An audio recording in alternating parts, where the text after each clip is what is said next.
Okay, good evening and welcome for today's discussion. ನಾವು ಹಿಂದಿನ ತರಗತಿಯಲ್ಲಿ ಲಾರ್ಡ್ ಕರ್ಜನ್ ಅವರ ಬಗ್ಗೆ ಉಳಿದಂಥ ವಿಷಯಗಳನ್ನ ತಿಳ್ಕೊಂಡಿದ್ವಿ. ಅದರಲ್ಲಿ ಕೊನೆಯದೊಂದು ಪಾಯಿಂಟು ನಿಮಗೆ ವಿವರಣೆ ಕೊಡೋದು ಬಾಕಿ ಇತ್ತು. ಅದನ್ನು ಹೇಳಿಬಿಟ್ಟು ಮುಂದಿನ ಅಧ್ಯಾಯಕ್ಕೆ ಹೋಗಬೇಕು. That is partition of Bengal, ಬಂಗಾಳದ ವಿಭಜನೆ. ಬಹುಶಃ ಇದು ಲಾರ್ಡ್ ಕರ್ಜನನ ಕಾಲದ ಅತ್ಯಂತ ಕೆಟ್ಟ ಮತ್ತು ಕರಾಳವಾದಂಥ ಒಂದು ಘಟನೆ, ನಿರ್ಧಾರ ಅಂತ ಹೇಳ್ತೀವಿ. ಏಕೆಂದರೆ ಈ ಬಂಗಾಳದ ವಿಭಜನೆಯನ್ನು ಮಾಡುವುದರ ಮೂಲಕ ಈ ದೇಶದಲ್ಲಿ ಅನೈಕ್ಯತೆಯ ಬೀಜವನ್ನು ಲಾರ್ಡ್ ಕರ್ಜನ್ ಬಿತ್ತಿದ ಅಂತ ನಾವು ಹೇಳ್ತೀವಿ. ಅದಕ್ಕೆ ಕಾರಣ ಇಷ್ಟೇ, ಬಂಗಾಳವನ್ನು ಎರಡು ಭಾಗವಾಗಿ ಅವನು ವರ್ಗೀಕರಣ ಮಾಡ್ತಾನೆ. ಈಸ್ಟ್ ಆ್ಯಂಡ್ ವೆಸ್ಟ್ ಬೆಂಗಾಲ್, ಇದು ಪಶ್ಚಿಮ ಬಂಗಾಳ, ಇದು ಪೂರ್ವ ಬಂಗಾಳ ಅಂತ ಹೇಳಿ ಅದನ್ನು ಡಿವೈಡ್ ಮಾಡ್ತಾನೆ. ಇಲ್ಲಿ ಬರೀ ಡಿವೈಡ್ ಮಾಡೋದು ಅಷ್ಟೇ ಇದ್ದರೆ ನಮ್ಮದೇನು ಸಮಸ್ಯೆ ಇರಲಿಲ್ಲ.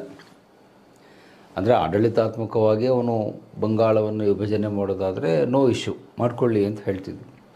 ಆದರೆ ಅವನು ವಿಭಜನೆಯನ್ನು ಹೇಗೆ ಮಾಡಿದ ಅಂದರೆ ಧರ್ಮದ ಆಧಾರದ ಮೇಲೆ, ಕೋಮು ಆಧಾರದ ಮೇಲೆ ಅವನು ಮಾಡ್ತಾನೆ. ಇದು ನಮಗೆ ಬಹಳ ಅಪಾಯಕಾರಿಯಾದ ಸಂಗತಿ. ಕೋಮು ಆಧಾರದ ಮೇಲೆ, ಧರ್ಮದ ಆಧಾರದ ಮೇಲೆ ಮಾಡ್ತಾನೆ. ಪೂರ್ವ ಬಂಗಾಳದಲ್ಲಿ ಮುಸ್ಲಿಮರು ಅಧಿಕ ಸಂಖ್ಯೆಯಲ್ಲಿ ಬರುವಂತೆ, ಮುಸ್ಲಿಂ ಜನಸಂಖ್ಯೆ ಜಾಸ್ತಿ ಇರುತ್ತೆ. ಪಶ್ಚಿಮ ಬಂಗಾಳದಲ್ಲಿ ಹಿಂದೂಗಳು ಹೆಚ್ಚಿನ ಸಂಖ್ಯೆಯಲ್ಲಿ ಬರುವಂತೆ ಅವನೇನು ಮಾಡ್ತಾನೆ, ಪಾರ್ಟಿಷನ್ ಮಾಡ್ತಾನೆ. ಅಂದರೆ ಆ ಪಾರ್ಟಿಷನ್ನ ಉದ್ದೇಶ ಒಂದು ರಿಲಿಜಿಯಸ್ ಆಗಿತ್ತು, ಧಾರ್ಮಿಕ ಉದ್ದೇಶವನ್ನು ಇಟ್ಕೊಂಡು ಮಾಡ್ತಾನೆ, ರಿಲಿಜಿಯಸ್ ಮೋಟೋವನ್ನು ಇಟ್ಕೊಂಡು ಮಾಡ್ತಾನೆ. ಪೂರ್ವದಲ್ಲಿ ಮುಸ್ಲಿಮರು ಅಧಿಕ ಸಂಖ್ಯೆಯಲ್ಲಿದ್ದರು, ಪಶ್ಚಿಮ ಬಂಗಾಳದಲ್ಲಿ ಹಿಂದೂಗಳು ಅಧಿಕ ಸಂಖ್ಯೆಯಲ್ಲಿದ್ದರು. ಅದೇ ರೀತಿಯಾಗಿ ಅವನೇನು ಮಾಡ್ತಾನೆ, ಡಿವೈಡ್ ಮಾಡ್ತಾನೆ. ಇಲ್ಲಿ ನಮ್ಮ ಕಾಂಗ್ರೆಸ್ಸಿನ ನಾಯಕರು ಅವನನ್ನು ಕೇಳ್ತಾರೆ, ಯಾಕೆ ನೀನು ಡಿವೈಡ್ ಮಾಡ್ತಿದ್ದೀಯಾ ಅಂತ ಹೇಳಿದ್ದಕ್ಕೆ ಅವನು ಕೊಟ್ಟ ನೆಪ ಮಾತ್ರ ಏನು, ಕಾರಣ ಏನು ಅಂತ ಹೇಳಿದ್ರೆ, ಬಂಗಾಳ ಪ್ರಾಂತ್ಯ ಬಹಳ ದೊಡ್ಡದಾಗಿದೆ, ಆಡಳಿತಾತ್ಮಕ ಉದ್ದೇಶಕ್ಕಾಗಿ ನಾನು ಮಾಡ್ತಿದ್ದೇನೆ ಅಂತ ಒಂದು ನೆಪವನ್ನು ಕೊಡ್ತಾನೆ ಅವನು. It is only A excuse ಅಂತ ಹೇಳ್ತೀವಿ. ಆಡಳಿತಾತ್ಮಕ ನೆಪವನ್ನು ಅಲ್ಲಿ ಹೇಳ್ತಾನೆ. ಆಡಳಿತದ ಉದ್ದೇಶಕ್ಕೆ ನಾನು ಹಿಂಗೆ ಮಾಡ್ತಿದ್ದೇನೆ. ಅಂದರೆ ಬಂಗಾಳ ಪ್ರಾಂತ್ಯ ಬಹಳ ದೊಡ್ಡದಿದೆ, ಆಡಳಿತ ಮಾಡೋದು ಬಹಳ ಕಷ್ಟ ಆಗುತ್ತೆ. ಸೊ ಅದನ್ನು ಎರಡು ಪ್ರಾಂತ್ಯಗಳನ್ನಾಗಿ ಡಿವೈಡ್ ಮಾಡಿದರೆ, ಈಸ್ಟ್ ಆ್ಯಂಡ್ ವೆಸ್ಟ್ ಅಂತ ಡಿವೈಡ್ ಮಾಡಿದರೆ it will be compact for good governance ಅಂತ ಹೇಳ್ತಾರೆ. ಆದರೆ ನೀವು KS ವಿದ್ಯಾರ್ಥಿಗಳಾಗಿ ಏನು ಆಲೋಚನೆ ಮಾಡಬೇಕು ಅಂದರೆ, ಇಡೀ ಭಾರತವನ್ನೇ ಆಳ್ತಿದ್ದಂಥ ಬ್ರಿಟಿಷರಿಗೆ ಬಂಗಾಳ ಹೇಗೆ ದೊಡ್ಡದಾಗುತ್ತೆ ಅಂತ ನೀವು ಯೋಚನೆ ಮಾಡಬೇಕು. ಅಂದರೆ ನಿಮ್ಮ ಕಾಮನ್ ಸೆನ್ಸಿಂದ ನೀವು ಯೋಚನೆ ಮಾಡಿದರೆ ಅರ್ಥ ಆಗುತ್ತೆ. ನೀವು ಕಾಶ್ಮೀರದಿಂದ ಕನ್ಯಾಕುಮಾರಿಯವರೆಗೆ ಇಡೀ ಭಾರತವನ್ನೇ ಆಳ್ವಿಕೆ ಮಾಡ್ತಾಯಿದ್ದೀರಿ.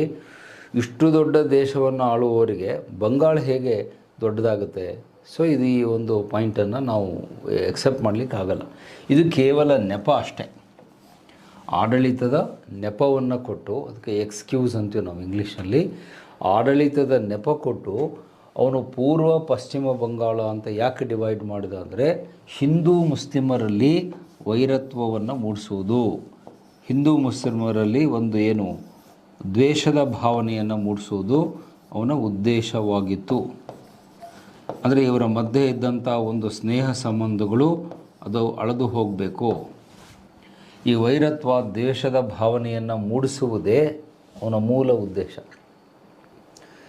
ಅದಕ್ಕೆ ಕನ್ನಡದಲ್ಲಿ ಗಾದೆ ಮಾತು ಹೇಳ್ತೀವಲ್ಲ, ಇಬ್ಬರ ಜಗಳ ಮೂರನೆಯವನಿಗೆ ಲಾಭ ಅಂತ. ಇಲ್ಲಿ ಇಬ್ಬರು ಯಾರು ಅಂದರೆ ಮತ್ತೆ ನಾವು ನೀವು ಸಾರ್ ಅಂತ ತಿಳ್ಕೊಬೇಡಿ, ನಾವು ಯಾವತ್ತೂ ಜಗಳ ಆಡೋದಿಲ್ಲ. ಇಲ್ಲಿ ಮುಸ್ಲಿಮರು ಮತ್ತು ಹಿಂದೂಗಳ ನಡುವೆ ಜಗಳ ಹಚ್ಚೋ ಕೆಲಸವನ್ನು ಲಾರ್ಡ್ ಕರ್ಜನ್ ಮಾಡ್ತಾನೆ. ಮತ್ತು ಅವನು ಆದೇಶವನ್ನು ಹೊರಡಿಸಬೇಕಾದಾಗ, ಆದೇಶ ಯಾವತ್ತು ಬರುತ್ತೆ ಆ ಡೇಟ್ ನೆನ್ಪಿಟ್ಕೊಳ್ಳಿ, ಅಕ್ಟೋಬರ್ 16ರಂದು ಅದನ್ನು ವಿಭಜನೆ ಮಾಡ್ತಾನೆ. ಈ ಡೇಟ್ ನಿಮಗೆ ಎಕ್ಸಾಮ್ನಲ್ಲಿ ಕೇಳ್ತಾನೆ, ರಿಮೆಂಬರ್ ದಿ ಡೇಟ್. 1905 ಅಕ್ಟೋಬರ್ 16ರಂದು ಬಂಗಾಳದ ಪ್ರಾಂತ್ಯ ವಿಭಜನೆಯಾಗುತ್ತೆ. ಆ ವಿಭಜನೆ ಮಾಡುವ ಸಂದರ್ಭದಲ್ಲಿ ಒಂದು ರೆಕಾರ್ಡನ್ನು ತನ್ನ ಡೈರಿಯಲ್ಲಿ ಬರಿತಾನೆ ಅವನು. Lord Curzon mentions in his diary ಏನಂತ ಹೇಳಿದರೆ, a united Bengal is a threat to the British empire in India ಅಂತ. ಆ ಕೊಟೇಶನ್ ಬರ್ಕೊಳ್ಳಿ. A united Bengal is a threat to the British empire in India ಅಂತ. ಅದನ್ನು ಕನ್ನಡದಲ್ಲಿ ಟ್ರಾನ್ಸ್ಲೇಟ್ ಮಾಡಿ ಹೇಳ್ತೀನಿ.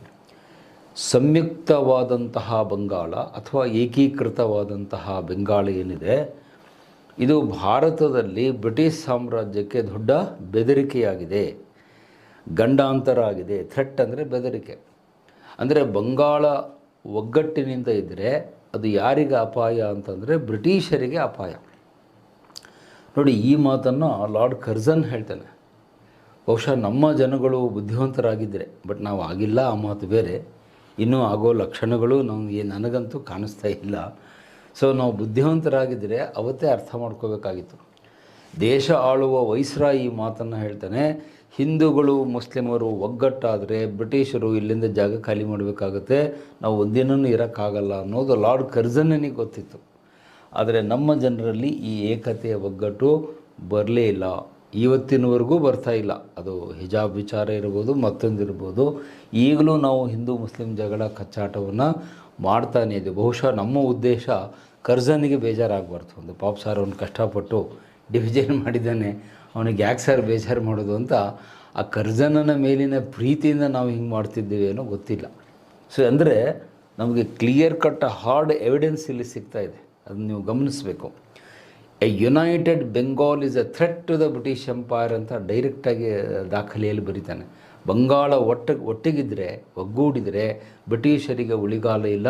ನಾವು ಹೇಗಾದರೂ ಮಾಡಿ ಬಂಗಾಳವನ್ನು ಒಡಿಲೇಬೇಕು, ಏನಾದರೂ ಮಾಡಿ ಒಡಿಬೇಕು. ಆದರೆ ಏನಾದರೂ ಮಾಡುವುದಕ್ಕಿಂತ ಧರ್ಮದ ಆಧಾರದ ಮೇಲೆ ಒಡೆದ್ರೆ ಇವರು ಇನ್ನೂ ಚೆನ್ನಾಗಿ ಜಗಳಾಡ್ತಾರೆ ಅನ್ನೋದು ಅವನ ಲೆಕ್ಕಾಚಾರ. ಯಾಕಂದ್ರೆ ನಿಮ್ಗೆ ಗೊತ್ತಿದೆ, ನಮ್ಮ ದೇಶದ ಜನ ಬೇರೆ ಯಾವ ವಿಚಾರದಲ್ಲೂ ನಾವು ಒಗ್ಗಟ್ಟಾಗಲ್ಲ, ಅದು ನಿಮಗೂ ಗೊತ್ತಿದೆ. ಧರ್ಮದ ವಿಚಾರ ಬಂದ ತಕ್ಷಣ ಅದು ಎಲ್ಲಿಂದ ನಮಗೆ ಅದು ರೋಷ ಬರುತ್ತೋ ಗೊತ್ತಿಲ್ಲ, ಜನ ಒಗ್ಗಟ್ಟಾಗ್ಬಿಡ್ತಾರೆ. ರಿಲಿಜನ್ ಅಂದರೆ ಸಾಕು, ವಿ ಗೆಟ್ ಅಲರ್ಟ್. ಅದೇ ಬೇರೆ ವಿಷಯ ತಗೊಳ್ಳಿ, ನಿರುದ್ಯೋಗ, ಅನ್ಎಂಪ್ಲಾಯ್ಮೆಂಟು, ಅನಕ್ಷರತೆ ಅಥವಾ ಪೌಷ್ಟಿಕತೆ ಸಮಸ್ಯೆ, ಬೇರೆ ಯಾವುದೇ ಇಶ್ಯೂವನ್ನು, ಪರಿಸರದ ವಿಷಯ ಎತ್ಕೊಂಡ್ರೆ ಅಲ್ಲಿ ನಮ್ಮಲ್ಲಿ ಒಗ್ಗಟ್ಟು ಬರೋಲ್ಲ. ಅದೇ ಧರ್ಮ ಅಂತ ಹೇಳಿದರೆ ಬಹಳ ಬೇಗ ಜನ ಒಗ್ಗಟ್ಟಾಗ್ತಾರೆ. ಸೊ ಆದ್ದರಿಂದ ಆ ಧರ್ಮದ ಆಧಾರದ ಮೇಲೆ ನಮ್ಮನ್ನು ಒಡೆದುಬಿಟ್ಟು ಈ ಪೂರ್ವ ಬಂಗಾಳ ಮತ್ತು ಪಶ್ಚಿಮ ಬಂಗಾಳ ಅಂತ ಮಾಡಿಬಿಟ್ರೆ ಮುಂದೆ ಈ ದೇಶವನ್ನು ಸುಲಭವಾಗಿ ಆಳ್ಬೋದು. A divided Bengal is a plus point for the British Empire in India. ವಿಭಜಿತವಾದ Bangala ಬ್ರಿಟಿಷರಿಗೆ ಒಂದು ಉಡುಗೊರೆಯಾಗುತ್ತೆ ಅಂತ ಅವನಿಗೆ ಭಾಳ ಚೆನ್ನಾಗಿ ಗೊತ್ತಿದ್ದರಿಂದ ಅವನು ಡಿವೈಡ್ ಮಾಡ್ತಾನೆ. ಮತ್ತು ನಿಮಗಲ್ಲಿ ಕೆಲವು ಎವಿಡೆನ್ಸನ್ನು ಕೊಟ್ಟರೆ ಬಹಳ ಬೇಗ ಅರ್ಥ ಆಗುತ್ತೆ. ಬಂಗಾಳವನ್ನು ವಿಭಜನೆ ಮಾಡಿದ್ದು 1905ರಲ್ಲಿ, ಮುಂದೆ 1906ರಲ್ಲಿ ಮುಸ್ಲಿಂ ಲೀಗ್ ಸ್ಥಾಪನೆಯಾಗುತ್ತೆ. ಅಂದರೆ ಆ ಪರಿಣಾಮ ಎಷ್ಟು ಫಾಸ್ಟಾಗಿ ಆಗುತ್ತೆ ಅನ್ನೋದನ್ನು ನೀವು ಇದನ್ನು ನೆನ್ಪಿಟ್ಕೋಬೇಕು. 1906ರಲ್ಲಿ ಮುಸ್ಲಿಂ ಲೀಗ್ ಸ್ಥಾಪನೆಯಾಗುತ್ತೆ. ಸ್ಥಾಪನೆ ಮಾಡಿದ್ದು ಯಾರು? ನವಾಬ್ ಸಲೀಮುಲ್ಲಾ ಖಾನ್ ಅಂತ. ಅವನನ್ನು ಪ್ರಿನ್ಸ್ ಆಗಾ ಖಾನ್ ಅಂತ ಕೂಡ ಕರೀತಾರೆ. ಪೂರ್ತಿ ಹೆಸರು ನವಾಬ್ ಸಲೀಮುಲ್ಲಾ ಖಾನ್ ಅಂತ. ಅವನು ಒಂದು ರಾಜವಂಶಕ್ಕೆ ಸೇರಿದ್ದ, ಹಾಗಾಗಿ ಪ್ರಿನ್ಸ್ ಆಗಾ ಖಾನ್ ಅಂತ ಅವನು ಕರೀತಿದ್ರು.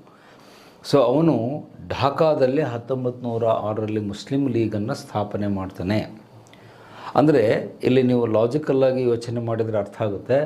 1905ರಲ್ಲಿ ಬಂಗಾಳ ವಿಭಜನೆ ಆಯಿತು.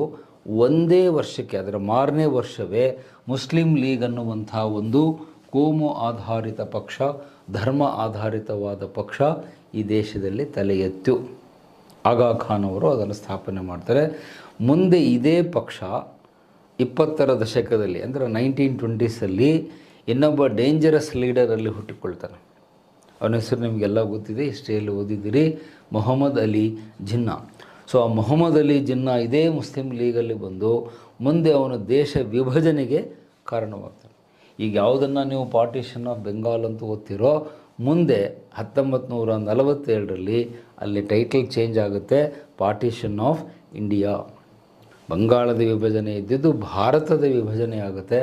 ಅದನ್ನು ಓಪನ್ ಆಗಿ R.C. ಮುಜುಮ್ದಾರ್ ಅನ್ನುವಂಥ ಒಬ್ಬ ಇತಿಹಾಸಕಾರರು ಹೇಳ್ತಾರೆ. ಅವರ ಕೊಟೇಶನ್ ನೋಟ್ ಮಾಡಿಕೊಳ್ಳಿ. Partition of Bengal is a preface to partition of India in 1947 ಅಂತ ನೇರವಾಗಿ ಹೇಳ್ತಾರೆ. Partition of Bengal is a preface to the partition of India in 1947. ಅಂದರೆ ಅರ್ಥ ಏನು? ಬಂಗಾಳದ ವಿಭಜನೆ ಮುಂದೆ ಭಾರತದ ವಿಭಜನೆಗೆ ಮುನ್ನುಡಿಯಾಗಿತ್ತು. ಪ್ರಿಫೇಸ್ ಅಂದರೆ ಮುನ್ನುಡಿ, ಮುಂದೆ ಏನಾಗುತ್ತೆ ಅನ್ನೋದರ ಒಂದು ಮುನ್ಸೂಚನೆ ನಮಗೆ ಸಿಗುತ್ತೆ. ಇದು ಬಂಗಾಳ 1905ರಲ್ಲಿ ಡಿವೈಡ್ ಆದರೆ ಎಕ್ಸಾಕ್ಟ್ಲಿ ಆಫ್ಟರ್ 42 ಇಯರ್ಸ್, 42 ವರ್ಷಗಳ ಬಳಿಕ ನಮ್ಮ ದೇಶವೇ ಒಡೆದು ಭಾರತ ಪಾಕಿಸ್ತಾನ ಅಂತ 2 ದೇಶಗಳಾಗ್ತವೆ. ಆ ಭಾರತ ಪಾಕಿಸ್ತಾನ ವಿಭಜನೆಗೆ ಒಂದು ಅಡಿಪಾಯವನ್ನು ಹಾಕಿದ ಮಹಾಶಯ ಯಾರು ಅಂದರೆ ಅಲ್ಲಿ ನಿಸ್ಸಂಶಯವಾಗಿ ಲಾರ್ಡ್ ಕರ್ಜನ್. ಅವನ್ನ ನಾವು ಬೇರೆ ದಾರಿ ಇಲ್ಲ ಟೀಕೆ ಮಾಡಿದೆ. ಲಾರ್ಡ್ ಕರ್ಜನ್ನೇ ಅದಕ್ಕೆ ಅಡಿಪಾಯವನ್ನು ಹಾಕಿಟ್ಟ. ಮುಂದೆ ದೇಶ ಒಡೆಯುವುದಕ್ಕೆ ಇವನ ಈ ನಿರ್ಧಾರ ಕಾರಣವಾಗುತ್ತೆ. ಇದು ಒಂದು. ಇನ್ನೂ ಒಂದು ಎವಿಡೆನ್ಸ್ ನಿಮಗೆ ಕೊಡ್ತೇನೆ. 1909ರಲ್ಲಿ ಅತ್ಯಂತ ಡೇಂಜರಸ್ ಆದಂಥ ಕಾಯ್ದೆ ಜಾರಿಗೆ ಬರುತ್ತೆ. ಆ ಕಾಯ್ದೆ ಹೆಸರು ನಿಮಗೆಲ್ಲ ಗೊತ್ತಿದೆ, ಮಿಂಟೋ ಮಾರ್ಲೆ ಸುಧಾರಣೆಗಳು ಅಂತ.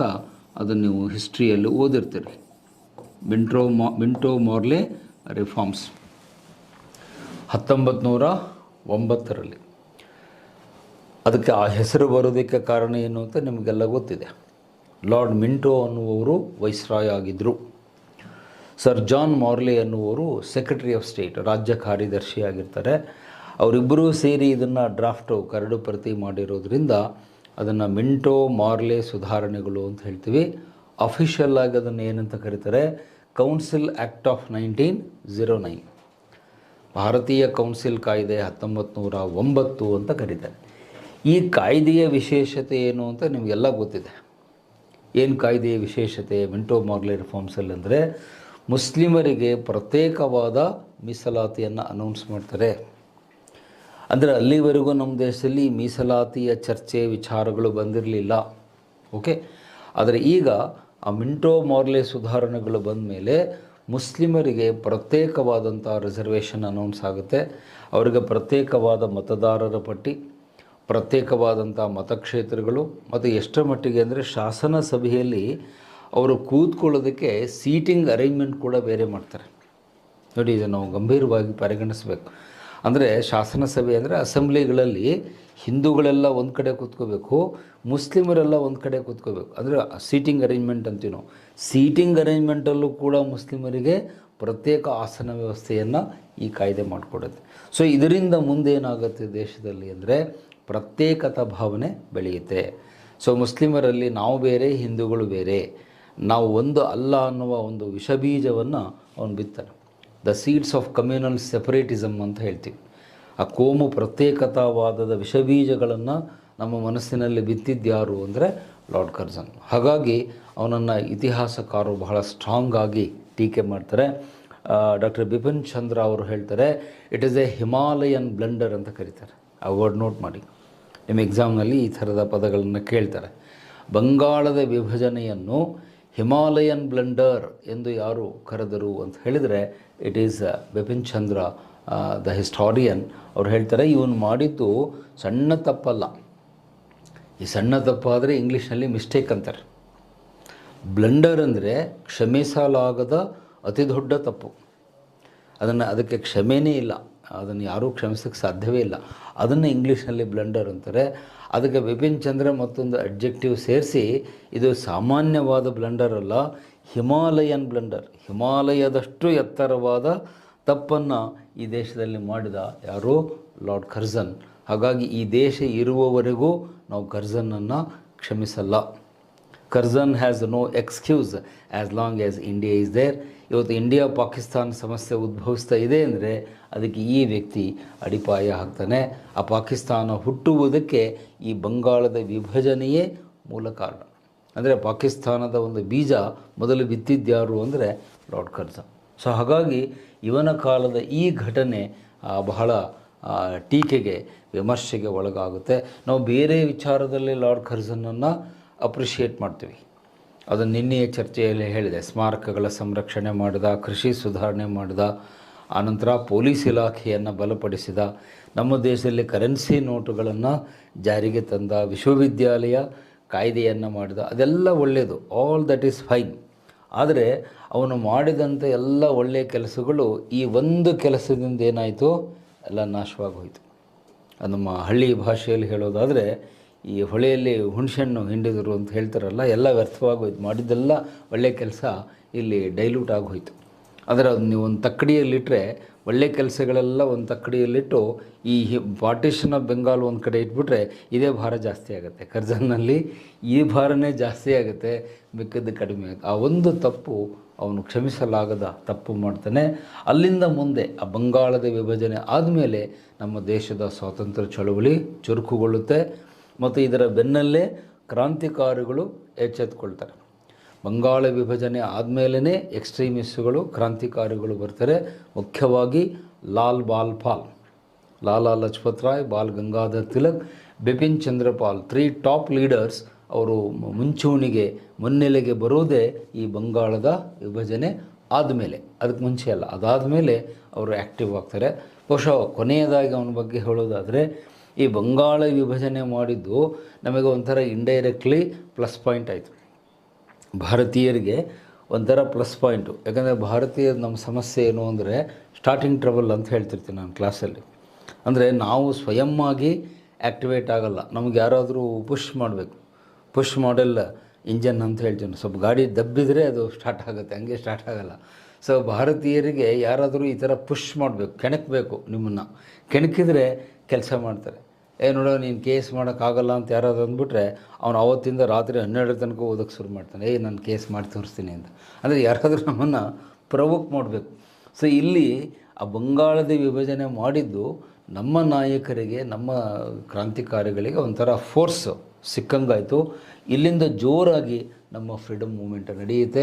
ಅನೇಕ ಕ್ರಾಂತಿಕಾರಿಗಳು ಬರ್ತಾರೆ. ಭಗತ್ ಸಿಂಗು, ರಾಜ್ಗುರು, ಚಂದ್ರಶೇಖರ್ ಆಜಾದು, ರಾಮಪ್ರಸಾದ್ ಬಿಸ್ಮಿಲ್ಲಾ, ಮುಂದೆ ಅವ್ರದ್ದೆಲ್ಲ ವಿವರಗಳು ಹೇಳ್ತೇನೆ. ಅನೇಕ ಕ್ರಾಂತಿಕಾರಿಗಳು, ಒಂದು ದೊಡ್ಡ ಪರಂಪರೆಯೇ ಬರುತ್ತೆ. ಅದಕ್ಕೆ ಇಂಗ್ಲೀಷ್ ವರ್ಡು ಸೆಟ್ ಆಗುತ್ತೆ, ಟ್ರಿಗರಿಂಗ್ ಅಂತಾರೆ ಅದಕ್ಕೆ. ಇಂಗ್ಲೀಷ್ನಲ್ಲಿ ಟ್ರಿಗರ್ ಅಂದರೆ ಆ ಬಂದೂಕು ಒಮ್ಮೆ ಟ್ರಿಗರ್ ಮಾಡಿಬಿಟ್ರೆ ಆ ಬುಲೆಟ್ ಹಾಗೆ ಹೋಗ್ತಾ ಇರ್ತದೆ. ಆ ಟ್ರಿಗರಿಂಗ್ ಎಫೆಕ್ಟ್ ಯಾವುದಾಯಿತು ಅಂದರೆ ಪಾರ್ಟಿಷನ್ ಆಫ್ ಬೆಂಗಾಲ್. ಇವನು ಬಂಗಾಳದ ವಿಭಜನೆ ಮಾಡಿದ್ದೇ ನಮ್ಮ ಫ್ರೀಡಮ್ ಮೂಮೆಂಟಿಗೆ ಒಂದು ಟ್ರಿಗರಿಂಗ್ ಎಫೆಕ್ಟ್ ಆಯಿತು. ಬಹುಶಃ ಆ ದೃಷ್ಟಿಯಿಂದ it is a blessed in disguise. ಬಂಗಾಳದ ವಿಭಜನೆ ಪರೋಕ್ಷವಾಗಿ ಭಾರತಕ್ಕೆ ಒಂದು ವರದಾನ ಆಯಿತು. ಅದನ್ನು ಕೂಡ KSL ಕೇಳಿದ್ದಾನೆ. ಲಾರ್ಡ್ ಕರ್ಜನ್ನಿಂದ ಪರೋಕ್ಷವಾಗಿ ಭಾರತಕ್ಕೆ ಏನು ಉಪಕಾರ ಆಯಿತು ಅಂತ ಹೇಳಿದರೆ ಈ ಬಂಗಾಳವನ್ನು ಒಡೆದಿದ್ದೇ ನಮ್ಮ ಫ್ರೀಡಮ್ ಮೂಮೆಂಟಿಗೆ ದಾರಿಯಾಯಿತು. ಬಟ್ ಬೇಸರ ಏನು ಅಂದರೆ ಮುಂದೆ ಇದೇ ಬಂಗಾಳದ ವಿಭಜನೆ ಭಾರತದ ವಿಭಜನೆಗೆ, ಪಾರ್ಟಿಷನ್ ಆಫ್ ಇಂಡಿಯಾ ಆಗಲಿಕ್ಕೆ ಮುಂದೆ ದಾರಿಯಾಗುತ್ತೆ. ಪಾಕಿಸ್ತಾನದ ಹುಟ್ಟಿಗೆ ಈ ನಿರ್ಧಾರವೇ ಕಾರಣವಾಗುತ್ತೆ ಅನ್ನೋದು. ಸೊ ಹೀಗೆ ಇದು ಆ ಕರ್ಜನ್ನನ ಕಾಲದ ಕೊನೆಯ ಘಟನೆ. ಅದರ ಬಗ್ಗೆ ನಾನು ನಿನ್ನೆ ಹೇಳಿರಲಿಲ್ಲ, ಈ ವಿವರಗಳನ್ನು ನೆನಪಿಟ್ಕೊಳ್ಳಿ. ಸೊ ಇದರೊಂದಿಗೆ ನಾನು ಆ ವೈಸ್ರಾಯವರ ಚರ್ಚೆಯನ್ನು ಮುಗಿಸ್ತೇನೆ. ಸೊ ಈಗ ನೇರವಾಗಿ ಲಾಸ್ಟ್ ಚಾಪ್ಟರ್ಗೆ, ಕೊನೆಯ ಅಧ್ಯಾಯಕ್ಕೆ ಹೋಗಬೇಕು. That is the Indian freedom moment. ಅದು ನಮ್ಮ ಸಿಲೆಬಸ್ಸಲ್ಲಿ ಬರುವ ಕೊನೆಯ ಅಧ್ಯಾಯ, ಲಾಸ್ಟ್ ಚಾಪ್ಟರ್. ಅದು ಇಂಡಿಯನ್ ಫ್ರೀಡಮ್ ಮೂಮೆಂಟ್, ಭಾರತದ ಸ್ವಾತಂತ್ರ್ಯ ಚಳುವಳಿ. ಮೂಮೆಂಟ್ ಅಂದರೆ ಚಳುವಳಿ, ಫ್ರೀಡಮ್ ಅಂದರೆ ಸ್ವಾತಂತ್ರ್ಯ. ಸೊ ಭಾರತದ ಸ್ವಾತಂತ್ರ್ಯ ಚಳುವಳಿಯ ಬಗ್ಗೆ ನಾವೀಗ ಚರ್ಚೆಯನ್ನು ಆರಂಭಿಸ್ತೇನೆ. ಆ ಚಳುವಳಿಯ ಒಟ್ಟು ಕಾಲಘಟ್ಟ ಏನು ಅಂದರೆ 1885ಇಂದ 1947 ಇಸ್ವಿ. ಕರೆಕ್ಟಾಗಿ ನೆನಪಿಟ್ಕೊಳ್ಳಿ. ಎಲ್ಲಿ ಸ್ಟಾರ್ಟ್ ಮಾಡಬೇಕು, ಎಲ್ಲಿ ಎಂಡ್ ಮಾಡಬೇಕು ಅಂತ ನಿಮಗೆ ಗೊತ್ತಿರಬೇಕು. ಯಾವಾಗೋ ಸ್ಟಾರ್ಟ್ ಆಯ್ತು ಸರ್ ಅಂತ ಹೇಳಬಾರ್ದು, ಯಾವಾಗ ಸ್ಟಾರ್ಟ್ ಆಯಿತು ಅಂತ ಕರೆಕ್ಟಾಗಿ ಗೊತ್ತಿರಬೇಕು. 1885ರಲ್ಲಿ ಸ್ಟಾರ್ಟ್ ಆಗುತ್ತೆ, 1947ನಲ್ಲಿ ನಮಗೆ ಸ್ವಾತಂತ್ರ್ಯ ಪ್ರಾಪ್ತಿಯಾಗುತ್ತೆ. ಸೊ ಈ ಫ್ರೀಡಮ್ ಮೂಮೆಂಟನ್ನು ನಾವು 3 ಹಂತಗಳಲ್ಲಿ ಚರ್ಚೆ ಮಾಡ್ತೇನೆ. ಫಾರ್ ಯುವರ್ ಕನ್ವೀನಿಯನ್ಸ್, ನಾ ಎಲ್ಲ ಒಟ್ಟಿಗೆ ಹೇಳಿಬಿಟ್ರೆ ನಿಮಗದು ಗೊಂದಲ ಆಗಿಬಿಡುತ್ತೆ, ಕನ್ಫ್ಯೂಷನ್ ಆಗುತ್ತೆ. ಇದು ಒಂಥರ ನಾರ್ತ್ ಇಂಡಿಯನ್ ಊಟ ಇದ್ದಂಗೆ. ಮೊದಲು ಹೋಗಿ ಕೂತ ತಕ್ಷಣ ಒಂದು ಸ್ಟಾರ್ಟರ್ ಕೊಡ್ತಾರೆ, ಆಮೇಲೆ ಒಂದು ಸೂಪ್ ಕೊಡ್ತಾರೆ, ಆಮೇಲೆ ತಂದೂರಿ ರೋಟಿ ಬರುತ್ತೆ, ಕೊನೆಗೆ ಬಿಲ್ ಬರುತ್ತೆ. ಮರಿಬೇಡ್ರಿ, ಮತ್ತು ಬಿಲ್ ನೀವೇ ಕೊಡಬೇಕು, ನನ್ನ ಕೇಳ್ಬಿಡಿ. ಸೊ ಆ ನಾರ್ತ್ ಇಂಡಿಯನ್ ಫುಡ್ ಇದು ಹೆಂಗೆ ಒಂದೊಂದೇ ಕೊಟ್ಟರೆ ಹೆಂಗೆ ಅದು ಕರೆಕ್ಟಾಗಿ ನೀವು ತಿಂತೀರೋ, ಇಲ್ಲೂ ಹಾಗೆ ಇದ್ದಂಗೆ. ಫ್ರೀಡಮ್ ಮೂಮೆಂಟನ್ನು ಸ್ಟೆಪ್ ಬೈ ಸ್ಟೆಪ್ ಹೇಳ್ತೀನಿ ನಾನು. ಸೊ ಇವತ್ತು ಫಸ್ಟ್ ಪಾಯಿಂಟನ್ನು ಮಾತ್ರ ಹೇಳ್ತೀನಿ, ಮೊದಲ ಭಾಗ ಮಾತ್ರ ಹೇಳ್ತೀನಿ. ಅದನ್ನು ಮೊದಲನೇ ಹಂತ ಅಂತ ಹೇಳ್ತೀನಿ. ಫ್ರೀಡಮ್ ಮೂಮೆಂಟಿನ ಮೊದಲನೇ ಹಂತವನ್ನು ಫೇಸ್ 1 ನೋಡಿ, ಇಲ್ಲಿ ಇಲ್ಲಿ ಬರೀತೀನಿ, ರೋಮನ್ 1 ಬರೀರಿ. ಫೇಸ್ 1 ಮೊದಲನೇ ಹಂತ ಏನಿದೆ ಅದು ಮಂದಗಾಮಿಗಳ ಹಂತ. ಮಾಡ್ರೇಟ್ಸ್ ಅಂದರೆ ಕನ್ನಡದಲ್ಲಿ ಮಂದಗಾಮಿಗಳು. ಕನ್ನಡ ವಿದ್ಯಾರ್ಥಿಗಳು ಇದನ್ನು ನೋಟ್ ಮಾಡಿಕೊಡ್ರಿ. ಮಂದಗಾಮಿಗಳ ಹಂತ ಅಂತ ಹೇಳ್ತೇವೆ.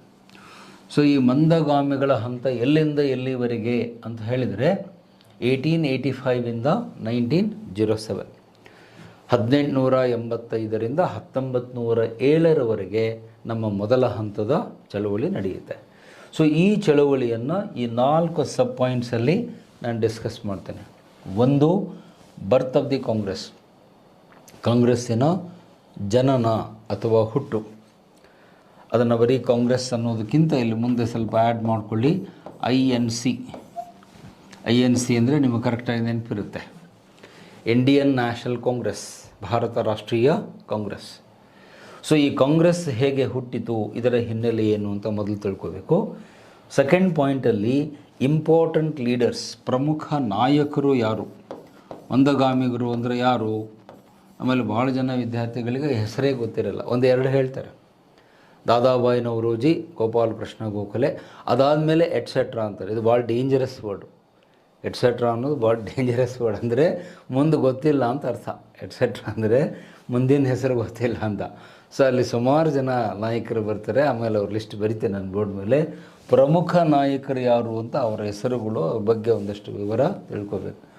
ದೆನ್ ಥರ್ಡ್ ಪಾಯಿಂಟಲ್ಲಿ ಮೆಥಡ್ಸ್, ಇವರು ಯಾವ ವಿಧಾನವನ್ನು ಬಳಸಿದರು, ಯಾವ ವಿಧಾನದ ಮೂಲಕ ತಮ್ಮ ಹೋರಾಟ ಮಾಡಿದರು ಅಂತ ಹೇಳ್ತಾರೆ. ಅದನ್ನು 3 P's ಅಂತ ನಾವು ಕರಿತೀವಿ. ಆ 3 ಅಕ್ಷರಗಳು P ಇಂದ ಬರ್ತವೆ. ಲೈಕ್ ಆ 3 P's ಯಾವುದು ಅಂದರೆ ಪಿಟಿಷನ್, ಮನವಿಯನ್ನು ಸಲ್ಲಿಸೋದು, ಇದು ಮೊದಲನೇ P. ಎರಡನೇದ್ದು ಪ್ಲ್ಯಾಟ್ಫಾರ್ಮ್, ವೇದಿಕೆ, ಪ್ಲ್ಯಾಟ್ಫಾರ್ಮ್ ಅಂದರೆ ವೇದಿಕೆ. ಮೂರನೇದು ಯಾವುದು ಅಂದರೆ ಪ್ರೇಯರ್. ಸೊ ಈ 3 Pಗಳು ಅಲ್ಲಿ ಬರೋದರಿಂದ P1, P2, P3 ಅಂತ ಹೇಳ್ತೀವಿ. 3 ಅಕ್ಷರಗಳು P ಇಂದ ಬರೋದರಿಂದ ಅದನ್ನು ನಿಮಗೆ ನೆನಪಿರಲಿ ಅಂತ ಆ ಥರ ಬರೆದಿದ್ದೀನಿ, 3P ಅಂತ. ಓಕೆ. ಸೊ ಪಿಟಿಷನ್ ಅಂದರೆ ಮನವಿ, ಅರ್ಜಿ. ಪ್ಲ್ಯಾಟ್ಫಾರ್ಮ್ ಅಂದರೆ ವೇದಿಕೆ, ಭಾಷಣಗಳು. ಪ್ರೇಯರ್ ಅಂದರೆ ಪ್ರಾರ್ಥನೆ, ಅಂದರೆ ನಮ್ಮ ದೇಶಕ್ಕೆ ಒಳ್ಳೆಯದಾಗಲಿ ಅಂತ ಪ್ರಾರ್ಥನೆ ಮಾಡ್ಕೊಳ್ಳೋದು ದೇವರಲ್ಲಿ, ಅದನ್ನು ಪ್ರೇಯರ್ ಅಂತ ಹೇಳ್ತಾರೆ. ಸೊ ಪಿಟಿಷನ್, ಪ್ಲ್ಯಾಟ್ಫಾರ್ಮ್, ಪ್ರೇಯರ್ ಅನ್ನುವ 3 ವಿಧಾನಗಳ ಮೂಲಕ ಇವರ ಹೋರಾಟ ಸಾಗುತ್ತೆ. ಅದನ್ನು ಹೇಗೆ ಮಾಡ್ತಾರೆ ಅಂತ ನೋಡುವ.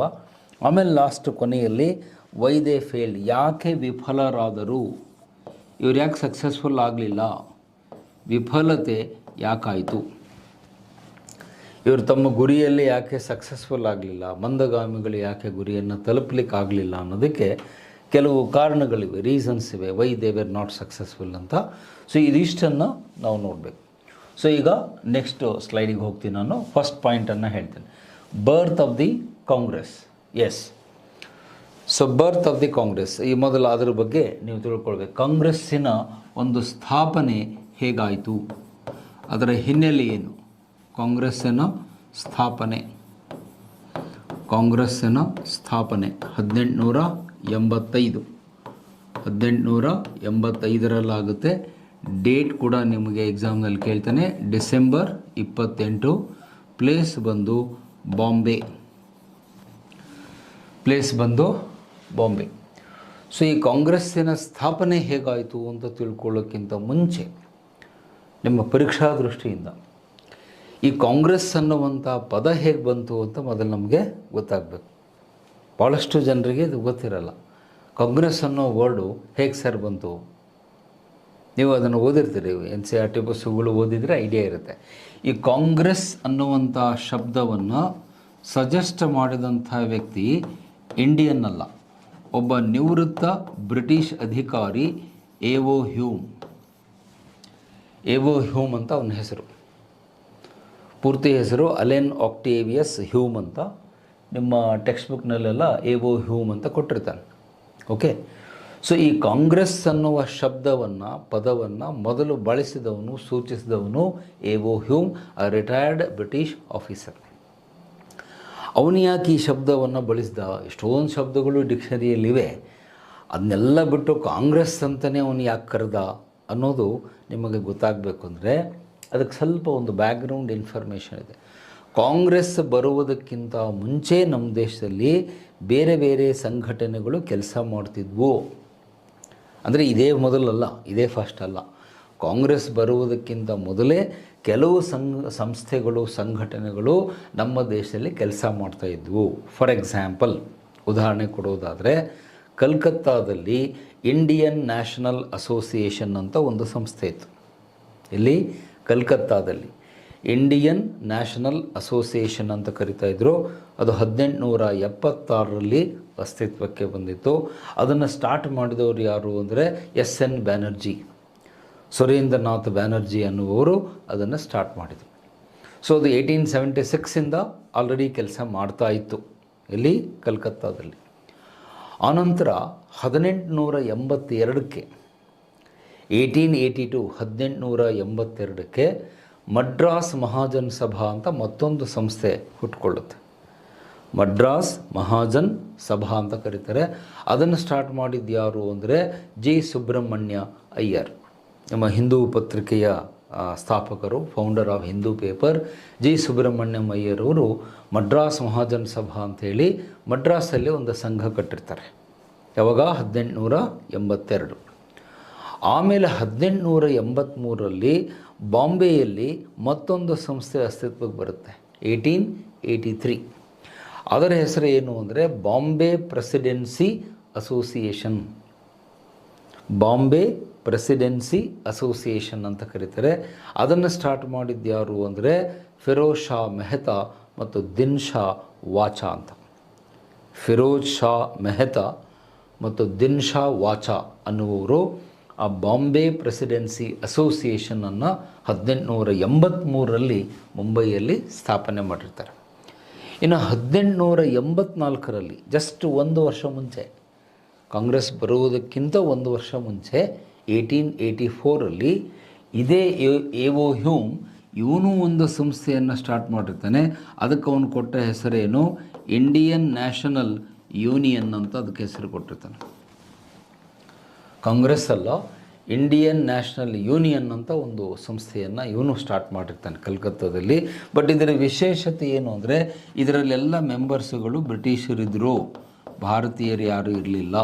ಓನ್ಲಿ ಬ್ರಿಟಿಷ್ ಮೆಂಬರ್ಸ್, ಇಂಡಿಯನ್ಸ್ ಯಾರೂ ಇರಲಿಲ್ಲ. ಯಾಕಂದರೆ ಅವನೇ ಒಬ್ಬ ನಿವೃತ್ತ ಅಧಿಕಾರಿ ಆಗಿರೋದ್ರಿಂದ ತನ್ನ ಜೊತೆಗಿದ್ದವ್ರನ್ನ ಒಂದಷ್ಟು ಮಂದಿನ ಸೇರಿಸ್ಕೊಂಡು ಅವನೊಂದು ಸಂಘ ಕಟ್ಕೊಂಡಿದ್ದ. ಅದಕ್ಕೆ ಇಂಡಿಯನ್ ನ್ಯಾಷನಲ್ ಯೂನಿಯನ್ ಅಂತ ತಾನೇ ಹೆಸರಿಟ್ಕೊಂಡಿದ್ದ. ಯಾರು? ಎವೋ ಹ್ಯೂಮ್. ಈಗೇನಾಗುತ್ತೆ, 1884ರಲ್ಲಿ ಒಂದು ಮುಖ್ಯವಾದ ಘಟನೆ ಕಲ್ಕತ್ತಾದಲ್ಲಿ ನಡೆಯುತ್ತೆ. ಅದನ್ನು ನಾವು ಏನಂತ ಕರಿತೀವಿ? ನ್ಯಾಷನಲ್ ಕಾನ್ಫರೆನ್ಸ್ ಅಂತ ಕರಿತೀವಿ. ಒಂದು ಸಮ್ಮೇಳನ ನಡೆಯುತ್ತೆ. ನ್ಯಾಷನಲ್ ಕಾನ್ಫರೆನ್ಸ್ ಅನ್ನುವಂಥ ಸಮ್ಮೇಳನ ಕಲ್ಕತ್ತಾದಲ್ಲಿ ನಡೆಯುತ್ತೆ. ಯಾವಾಗ? 1884ರಲ್ಲಿ. ಆರ್ಗನೈಸ್ ಮಾಡಿದ್ದು ಯಾರು ಅಂದರೆ SN ಬ್ಯಾನರ್ಜಿ, ಸುರೇಂದ್ರನಾಥ್ ಬ್ಯಾನರ್ಜಿಯವರು ಈ ಒಂದು ಸಮಾರಂಭವನ್ನು ಏರ್ಪಡಿಸ್ತಾರೆ. ಓಕೆ, ಪೆನ್ನು ಮೂರ್ತಾ ಇಲ್ಲ, ಒಂದು second. Okay, got it. So SN ಬ್ಯಾನರ್ಜಿಯವರು ಇದನ್ನು ಆರ್ಗನೈಸ್ ಮಾಡ್ತಾರೆ 1884ರಲ್ಲಿ. ನ್ಯಾಷನಲ್ ಕಾನ್ಫರೆನ್ಸ್ ಅಂತ ಅದನ್ನು ಕರೀತಾರೆ. ಕನ್ನಡದಲ್ಲಿ ರಾಷ್ಟ್ರೀಯ ಸಮ್ಮೇಳನ.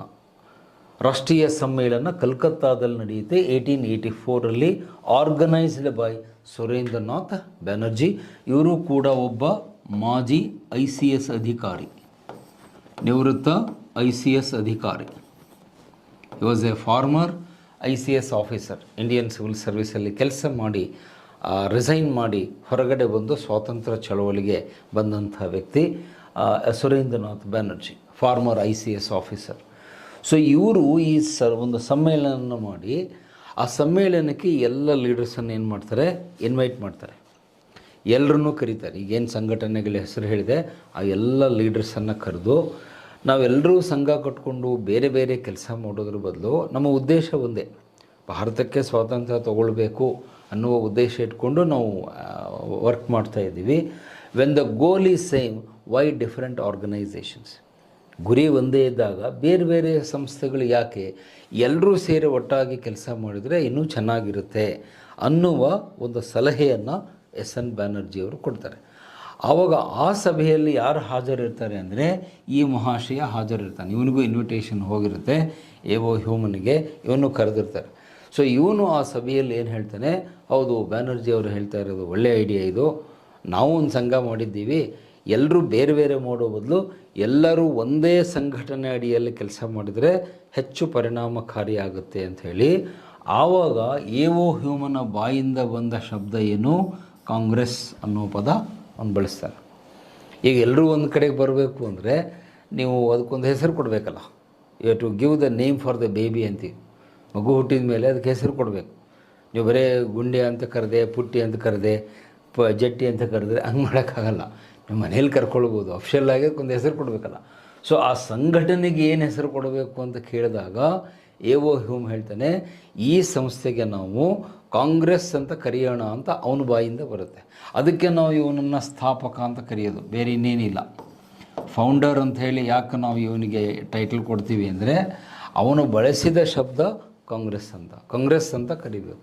ಹಾಗಾದರೆ ಕಾಂಗ್ರೆಸ್ ಅಂದರೆ ಏನು ಸರ್ ಅದರ ಮೀನಿಂಗು ಅಂತ ಹೇಳಿದರೆ, ಟು ಯುನೈಟ್, ಕಮ್ ಟುಗೆದರ್ ಅಂತ ಅರ್ಥ. ನೀವು ಆಕ್ಸ್ಫರ್ಡ್ ಡಿಕ್ಷನರಿ ತೆಗೆದು ನೋಡಿದರೆ ಗೊತ್ತಾಗುತ್ತೆ. ಕಾಂಗ್ರೆಸ್ ಅನ್ನೋ ಶಬ್ದದ ಅರ್ಥ ಏನು, to unite, to come together. ಇದು dictionary meaning.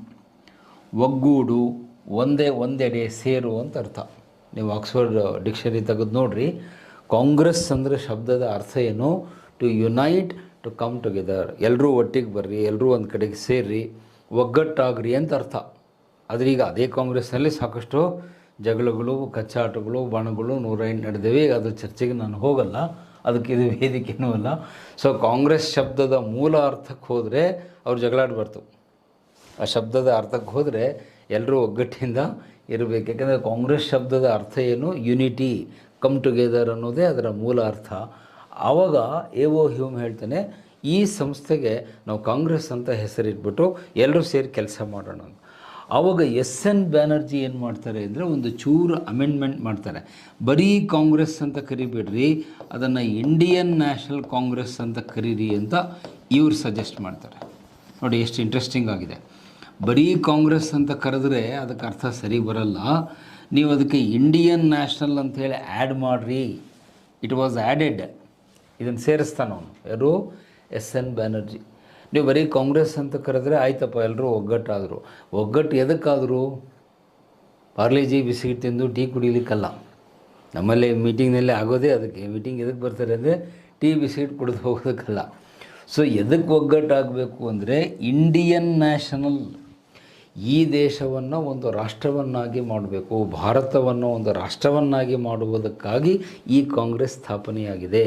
Indian National Congress ಅಂತ ಕರೀರಿ, ಅದು ಹೆಚ್ಚು ಸೂಕ್ತ ಇರುತ್ತೆ. ಬರೀ ಕಾಂಗ್ರೆಸ್ ಅಂತ ಕರೆಯೋದು ಬೇಡ, you better call it as Indian National Congress ಅಂತ ಆ ಸಭೆಯಲ್ಲಿ ಎಸ್.ಎನ್. ಬ್ಯಾನರ್ಜಿ ಅವರು ಹೇಳ್ತಾರೆ. And it was accepted. ಅದನ್ನ ಎಲ್ಲರೂ ಒಪ್ತಾರೆ. ಅಲ್ಲಿರೋ ಲೀಡರ್ಸ್ ಎಲ್ಲ ನಿಮ್ಮ ಐಡಿಯಾ ಸರಿ ಇದೆ, ನಾವು ಒಪ್ತೇವೆ ಅಂತ ಹೇಳಿದ್ದಕ್ಕೆ ಈ ಹೆಸರು ಫಿಕ್ಸ್ ಆಗುತ್ತೆ, ಫೈನಲ್ ಆಗುತ್ತೆ. ಈ ಹೊಸ ಏನು ಬೇಬಿ ಹುಟ್ಕೊಂಡಿದೆ ಇದಕ್ಕೆ ನಾವು ಏನು ಹೆಸರು ಕರಿಬೇಕು, ಇಂಡಿಯನ್ ನ್ಯಾಷನಲ್ ಕಾಂಗ್ರೆಸ್, INC ಅಂತ ಅದಕ್ಕೆ ಶಾರ್ಟಲ್ಲಿ ಹೇಳ್ತೀವಿ. ಅಲ್ಲಿ ಬೋರ್ಡಲ್ಲಿ ಬರೆದಿದ್ದೀನಿ. INC ಅಂತ ನಾವು ಕರಿತೀವಿ, ಬಟ್ ವಿಸ್ತೃತ ರೂಪ ಇಂಡಿಯನ್ ನ್ಯಾಷನಲ್ ಕಾಂಗ್ರೆಸ್ ಅಂತ ಹೇಳಿ ಕರಿಬೇಕು ಅಂಥೇಳಿ ಎಲ್ಲರೂ ಒಪ್ಪಿದ ಮೇಲೆ ನೆಕ್ಸ್ಟ್ ಅವ್ರು ಏನು ಡಿಸೈಡ್ ಮಾಡ್ತಾರೆ, ಎಲ್ಲಿ ಮೀಟಿಂಗ್ ಸೇರಬೇಕು. ಈಗ ಒಂದು ಸಂಸ್ಥೆ ಅಸ್ತಿತ್ವಕ್ಕೆ ಬಂದ ಮೇಲೆ ನೀವೊಂದು ಸಭೆ ಸೇರಬೇಕಲ್ಲ. ಸೊ ಎಲ್ಲಿ ಸೇರಬೇಕು ಅಂತ ಹೇಳಿದಾಗ ಅವರು ಡಿಸೈಡ್ ಮಾಡ್ತಾರೆ. 1885 ಅಂದರೆ ಅದರ ಮಾರನೇ ವರ್ಷ 1885 ಪುಣೆ ನಗರದಲ್ಲಿ ಸೇರಬೇಕು ಅಂತ ಫಸ್ಟು ಡಿಸಿಷನ್ ಆಗುತ್ತೆ.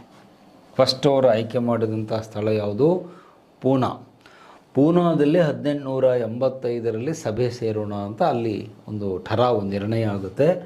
ಬಟ್ ಅವರ ದುರ್ದೈವೋ ನಮ್ಮ ದುರ್ದೈವೋ ಗೊತ್ತಿಲ್ಲ, ಪುಣೆಯಲ್ಲಿ ಏನಾಗುತ್ತೆ, ಪ್ಲೇಗ್ ರೋಗ ಸ್ಟಾರ್ಟ್ ಆಗಿಬಿಡುತ್ತೆ. ಪ್ಲೇಗ್ ಅನ್ನುವಂಥ ಒಂದು ಸಾಂಕ್ರಾಮಿಕ ರೋಗ ಪುಣೆಯಲ್ಲಿ ಸ್ಟಾರ್ಟ್ ಆಗಿಬಿಡುತ್ತೆ. ಯಾವಾಗ, 1885 ಮೀನ್ಸ್ ನೆಕ್ಸ್ಟ್ ಇಯರ್. ಸೊ ಆ ಪ್ಲೇಗ್ ರೋಗ ಬಂದು ಸಾವಿರಾರು ಜನ ಸಾಯ್ತಾರೆ ಪುಣೆ ನಗರದಲ್ಲಿ, ಸಾವಿರಾರು ಜನ. ಯಾಕೆ ಅವಾಗೆಲ್ಲ ಮೆಡಿಸಿನ್ಸು, ವೈದ್ಯಕೀಯ ಸೌಲಭ್ಯಗಳು ಇರಲಿಲ್ಲ, ಈಗಿನಂತೂ ಇರಲಿಲ್ಲ. ಒಂದೇನಾದರೂ ಪ್ಲೇಗ್ ರೋಗ ಬಂದರೆ ಇಡೀ ಊರೇ ಜನ ಸತ್ತು ಹೋಗ್ಬಿಡ್ತಿದ್ರು. ಒಂದು ಇಡೀ ಹಳ್ಳಿನೇ ವಾಶೌಟಾಗಿ ಹೋಗ್ಬಿಡ್ತಿದ್ರು. ಸೊ ಆ ಪ್ಲೇಗ್ ರೋಗ ಬಂದಿದ್ದರಿಂದ ಆವಾಗ ನಮ್ಮ ನಾಯಕರು ಏನು ಮಾಡ್ತಾರೆ, ಪುಣೆಯಲ್ಲಿ ಮಾಡೋದು ಬೇಡ, ಫಸ್ಟ್ ಅಂದ್ಕೊಂಡಿದ್ದು ಪುಣೆಯಲ್ಲಿ ಮಾಡಬೇಕು ಅಂತ. ಈಗಲ್ಲಿ ಪ್ಲೇಗ್ ಕಾಯಿಲೆ ಕಾಣಿಸ್ಕೊಂಡಿದ್ದರಿಂದ ಪುಣೆಯ ಬದಲಾಗಿ ಪ್ಲೇಸನ್ನು ಚೇಂಜ್ ಮಾಡಿ they decided to have it in Bombay. Pune ಬದಲಾಗಿ ಅದರ ಪಕ್ಕದ ನೆರೆಯ ಪಟ್ಟಣ ಟ್ವಿನ್ ಸಿಟೀಸ್ ಅಂತ ಹೇಳ್ತೀವಿ ನಾವು, ಪೂನಾ ಬಾಂಬೆಗಳನ್ನು. ನಿಮ್ಮ ಹುಬ್ಳಿ ಧಾರವಾಡ ಇದ್ದಂಗೆ, ಧಾರವಾಡದವರು ಹುಬ್ಳಿಗೆ ಹೋಗ್ತಾರೆ, ಹುಬ್ಳಿಯಲ್ಲಿದ್ದವರು ಧಾರವಾಡಕ್ಕೆ ಬರ್ತಾರೆ. ಇದು ನಮ್ಮ ಜನರ ಒಂದು ಟಿಪಿಕಲ್. ಒಂದು ಪೆನ್ಸಿಲ್ ತೊಗೋಬೇಕಂದ್ರೂ ಹುಬ್ಳಿಗೆ ಹೋಗ್ತಾರೆ, ಹುಬ್ಳಿಗೆ ಹೋಗಿ ತೊಗೊಂಬರ್ತೀವಿ ಅಂತ. ಅಲ್ಲಿದ್ದವರು ಧಾರವಾಡಕ್ಕೆ ಬರ್ತಾರೆ. ಸೊ ಅದಕ್ಕೆ ಟ್ವಿನ್ ಸಿಟೀಸ್ ಅಂತ ಹೇಳ್ತೀವಿ. ಸೊ ಪುಣೆಯ ಬದಲಾಗಿ ಬಾಂಬೆಯನ್ನು ಆಯ್ಕೆ ಮಾಡ್ತಾರೆ. ಹಾಗಾದರೆ ಬಾಂಬೆಯಲ್ಲಿ ಮಾಡಬೇಕು ಅಂತ ಹೇಳಿ ಡಿಸೆಂಬರ್ 28 ಡೇಟ್ ನೆನಪಿಟ್ಕೊಳ್ಳಿ. ಡಿಸೆಂಬರ್ 28 ಬಾಂಬೆಯಲ್ಲಿ ಕಾಂಗ್ರೆಸ್ಸಿನ ಮೊದಲ ಅಧಿವೇಶನ, ಫಸ್ಟ್ ಸೆಷನ್ ಅಂತ ಹೇಳ್ತೀವಿ, ಚೊಚ್ಚಲ ಅಧಿವೇಶನ ಅಂತ ಹೇಳ್ತೀವಿ, ಮೇಡನ್ ಸೆಷನ್ ಅಂತ ಇಂಗ್ಲೀಷಲ್ಲಿ ಕರಿತೀವಿ. ಕಾಂಗ್ರೆಸ್ಸಿನ ಮೊದಲ ಸೆಷನ್ ನಡೆದಿದ್ದು ಬಾಂಬೆಯಲ್ಲಿ. ಅದರ ಅಧ್ಯಕ್ಷತೆಯನ್ನು ಯಾರು ವಹಿಸ್ಕೊಳ್ತಾರೆ? WC ಬ್ಯಾನರ್ಜಿ. ಅವ್ರ ಹೆಸರು ನೆನಪಿಟ್ಕೊಳ್ಳಿ, WC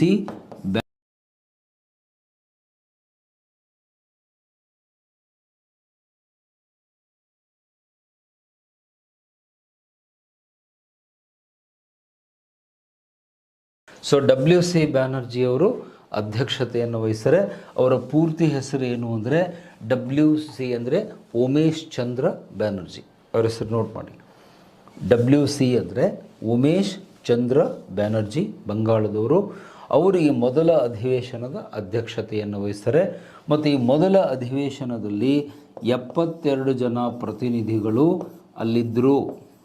ಅದು ನೆನ್ಪಿಟ್ಕೊಳ್ಳಿ. ಈ ಸಂಖ್ಯೆಯನ್ನು ಕೂಡ ನಿಮಗೆ ಎಕ್ಸಾಮ್ನಲ್ಲಿ ಕೇಳಿದ್ದಾನೆ. ಫಸ್ಟ್ ಸೆಷನ್ನಲ್ಲಿ ಎಷ್ಟು ಜನ ಬಂದಿದ್ದರು ಅಂತ ಎಕ್ಸಾಮ್ನಲ್ಲಿ KS ಕೇಳಿದ್ದಾನೆ. ರಿಮೆಂಬರ್ ದ ನಂಬರ್ 72 ಡೆಲಿಗೇಟ್ಸು ಆ ಮೊದಲ ಅಧಿವೇಶನದಲ್ಲಿ ಪಾಲ್ಗೊಳ್ತಾರೆ. ಅಧ್ಯಕ್ಷತೆಯನ್ನು WC ಬ್ಯಾನರ್ಜಿ ಅವರು ವಹಿಸ್ತಾರೆ. ನಡೆದಿದ್ದಲ್ಲಿ ಯಾವ ಸ್ಥಳದಲ್ಲಿ ನಡೀತು ಅಂತ ಕೇಳಿದರೆ, ಒಂದು ಕಾಲೇಜು, ಸಂಸ್ಕೃತ ವಿದ್ಯಾಲಯ, ಗೋಕುಲ್ ದಾಸ್ ತೇಜ್ಪಾಲ್ ಬಹದ್ದೂರ್ ಸಂಸ್ಕೃತ್ ಕಾಲೇಜ್ ಅಂತ ಈಗಲೂ ಇದೆ. ನೀವು ಮುಂಬೈಗೆ ಹೋದಾಗ ಅದನ್ನು ನೋಡ್ಬೋದು. ಗೋಕುಲ್ ದಾಸ್ ತೇಜ್ಪಾಲ್ ಬಹದ್ದೂರ್ ಸಂಸ್ಕೃತ ಮಹಾವಿದ್ಯಾಲಯದ ಕ್ಯಾಂಪಸ್ಸಲ್ಲಿ, ಅಂದರೆ ಕಾಲೇಜ್ ಕ್ಯಾಂಪಸ್ಸು, ನಾವು ಹೇಗೆ ಧಾರವಾಡದಲ್ಲಿ KCD ಕ್ಯಾಂಪಸ್ ಅಂತೀವಿ ಹಾಗೆ ಅದು ಒಂದು ಫೇಮಸ್ ಕಾಲೇಜು. ಆ ಕಾಲೇಜಿನ ಕ್ಯಾಂಪಸ್ಸಲ್ಲಿ ನಮ್ಮ ಮೊದಲ ಸಭೆ ನಡೆಯುತ್ತೆ.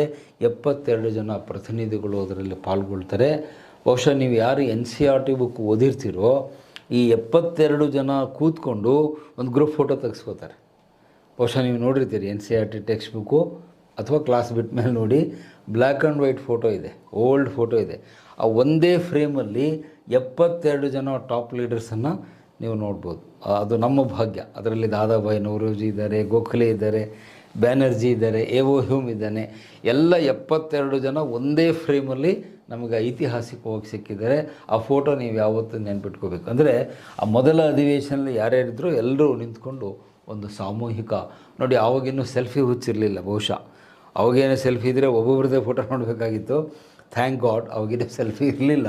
ಒಂದೇ ಫ್ರೇಮಲ್ಲಿ 72 ಜನ ಟಾಪ್ VIPಸ್ಗಳು ಆ ಫೋಟೋ ತೆಗೆಸ್ಕೊಳ್ತಾರೆ. ಆ ಬ್ಲ್ಯಾಕ್ ಆ್ಯಂಡ್ ವೈಟ್ ಫೋಟೋ ನಿಮ್ಮ NCERT ಬುಕ್ಕಲ್ಲಿ ನೀವು ಆಮೇಲೆ ಕ್ಲಾಸ್ ಬಿಟ್ಟ ಮೇಲೆ ನೋಡಿ. ಸೊ ಹೀಗೆ ಕಾಂಗ್ರೆಸ್ಸಿನ ಸ್ಥಾಪನೆ ಹೇಗಾಯಿತು ಅಂತ ಕೇಳಿದರೆ ಎಲ್ಲ ವಿವರಗಳು ನಿಮಗೆ ಗೊತ್ತಿರಬೇಕು. ಈ ಥರ ಆ ಒಂದು ಕಾಂಗ್ರೆಸ್ ಅನ್ನುವ ಸಂಘಟನೆ, ಇಂಡಿಯನ್ ನ್ಯಾಷನಲ್ ಕಾಂಗ್ರೆಸ್ 85ರಲ್ಲಿ ಸ್ಥಾಪನೆಯಾಯಿತು. ಇನ್ನು ಅಲ್ಲಿ ಇನ್ನೊಂದು ಲಾಸ್ಟ್ ಪಾಯಿಂಟ್ ನಿಮಗೆ ಕೊಡಬೇಕು. ಕಾಂಗ್ರೆಸ್ ಸ್ಥಾಪನೆ ಆದಾಗ ವೈಸ್ರಾಯ್ ಯಾರಿದ್ರು ಅಂತ ಕೇಳಿದ್ದಾನೆ ಎಕ್ಸಾಮ್ನಲ್ಲಿ. ಸೊ ಆ ವೈಸ್ರಾಯ್ ಹೆಸರು ಕೂಡ ನೀವು ನೆನ್ಪಿಟ್ಕೋಬೇಕು ಎಕ್ಸಾಮ್ ದೃಷ್ಟಿಯಿಂದ. ಲಾರ್ಡ್ ಡಫರಿನ್ ಅನ್ನುವರು ವೈಸ್ರಾಯ್ ಇದ್ದರು. Lord Dufferin was viceroy. Congress ಸ್ಥಾಪನೆಯಾದಾಗ ವೈಸ್ರಾಯ್ ಯಾರಿದ್ರು ಅಂತ ಕೇಳ್ತಾರೆ. ಅವ್ರ ಹೆಸರು ನಿಮಗೆ ಗೊತ್ತಿರಬೇಕು. ಯಾಕೆ, ಇದಕ್ಕಿಂತ 1 ವರ್ಷ ಮುಂಚೆ ಯಾರಿದ್ರು? ಲಾರ್ಡ್ ರಿಪ್ಪನ್ ಇದ್ದ. ಅವನ ಬಗ್ಗೆ ಹಿಂದಿನ ಕ್ಲಾಸಲ್ಲಿ ಹೇಳಿದೆ ನಾನು. ಲಾರ್ಡ್ ರಿಪ್ಪನ್ ರೆಸಿಗ್ನೇಷನ್ ಕೊಟ್ಟ, ರಾಜೀನಾಮೆ ಕೊಟ್ಟ. ಇಲ್ಬರ್ಟ್ ಬಿಲ್ ವಿವಾದದಲ್ಲಿ ರಾಜೀನಾಮೆ ಕೊಟ್ಟು ಹೋದ ಅಂತ ಮೊನ್ನೆ ಹೇಳಿದ್ದೆ. ಸೊ ಅವನು ರಾಜೀನಾಮೆ ಕೊಟ್ಟ ಮೇಲೆ ರಿಪ್ಪನ್ ಆದ ನಂತರ ಬಂದಂಥ ನೆಕ್ಸ್ಟ್ ವೈಸ್ರಾಯ್ ಯಾರು ಅಂದರೆ ಲಾರ್ಡ್ ಡಫರಿನ್. ಅವನ ಕಾಲದಲ್ಲಿ ಕಾಂಗ್ರೆಸ್ಸು ಸ್ಥಾಪನೆಯಾಗುತ್ತೆ. ಅಂದರೆ ಕಾಂಗ್ರೆಸ್ ಸ್ಥಾಪನೆಯಾದಾಗ ನಮ್ಮ ದೇಶವನ್ನು ಯಾರು ಆಳ್ತಿದ್ರು ಅಂತ ಹೇಳಿದರೆ ನೀವು ಆ ಹೆಸರು ನೆನ್ಪಿಟ್ಕೋಬೇಕು. ಲಾರ್ಡ್ ಡಫರಿನ್ ಅನ್ನೋರು ವೈಸ್ರಾಯ್ ಆಗಿದ್ದರು. ಅವರ ಕಾಲದಲ್ಲಿ ಕಾಂಗ್ರೆಸ್ ಸ್ಥಾಪನೆ ಆಯಿತು ಅಂತ. ಸೊ ಇದು ಆ ಕಾಂಗ್ರೆಸ್ ಸ್ಥಾಪನೆಯ ಬಗ್ಗೆ ನಿಮಗೆ ಗೊತ್ತಿರಬೇಕಾದ ಅತಿ ಮುಖ್ಯವಾದ ಮಾಹಿತಿ. ಸೊ ಈಗ ನೆಕ್ಸ್ಟು ಪಾಯಿಂಟಿಗೆ ನಾನು ಹೋಗ್ತೇನೆ. Will go to the next point, important leaders. ಈ ಮಂದಗಾಮಿಗಳು ಅಂತ ಹೇಳಿದ ತಕ್ಷಣ ಅಲ್ಲಿ ಯಾರ್ಯಾರು ಲೀಡರ್ಸ್ ಇದ್ದರು ಅನ್ನೋದು ನಮಗೆ ಗೊತ್ತಿರಬೇಕು. ಭಾಳಷ್ಟು ವಿದ್ಯಾರ್ಥಿಗಳಿಗೆ ಆ ಲೀಡರ್ಗಳ ಹೆಸರೇ ಗೊತ್ತಿರಲ್ಲ. ಮಂದಗಾಮಿಗಳ ನಾಯಕರು ಒಂದು ದೊಡ್ಡ ಲಿಸ್ಟ್ ಇದೆ, ಅದನ್ನು ಈಗ ನಾನು ಬೋರ್ಡ್ ಮೇಲೆ ಬರಿತೀನಿ. ಅವರೆಲ್ಲ ಹೆಸರುಗಳನ್ನು ನೀವು ನೆನಪಿಟ್ಕೋಬೇಕು.